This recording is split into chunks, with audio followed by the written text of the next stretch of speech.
Barkanka da zuwa wannan channel ɗin ta mai suna Smooth Media TV.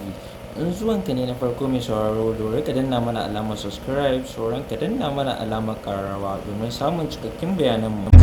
Ma'abota sauraro, barkanmu da dawowa daga cikin hutun takaitaccen rabin lokacin da muka tafi.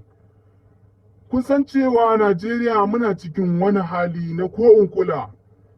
Halin da muke ciki yana ƙara ta'azzara, kullum ƙara yawaita yake yi. To dan uwa ko yar uwa, idan yau ne farkon shigowar ka cikin wannan tasha tamu mai farin jini, ka danna mana subscribe, kana ka danna alamar ƙararrawa, inda za mu dinga sanar da ku da zarar mun ɗora wani sabon maudu'i. Yanzu za mu shiga cikin maudu'in ka'in da na'in, ko in ce muku gadan-gadan. In taƙaice muku, Najeriya muna fuskantar ƙalubale, mafi akasari ma arewacin Najeriya. To yanzu an daidaito lamuran, a inda aka tura wasu manyan jami'an sojoji na karta kwana suka shiga wani daji, suka je suka afarwa wannan 'yan bindiga.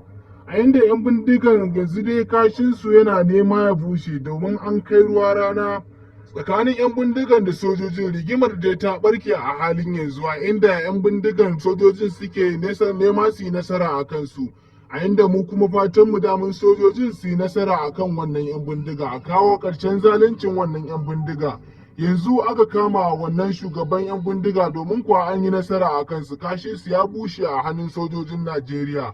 An yi rai kokai mutu kokai a hannun sojojin Najeriya. 'Yan bindiga dai yau lissafi ya kare musu, domin kuwa sun shiga komar sojojin Najeriya, manyan sojoji gwaraza kuma masu ji da ƙarfi da kuma fawa, da kowane lokaci za su iya tunkarar wani ɗan ta'adda da kuma mai kawo kutse ga talakawan ƙasar nan ta Najeriya. Domin jin alhinin labarin, ku biyo mu a wannan tasha tamu mai farin jini, wato mujallar Hausa TV. Ku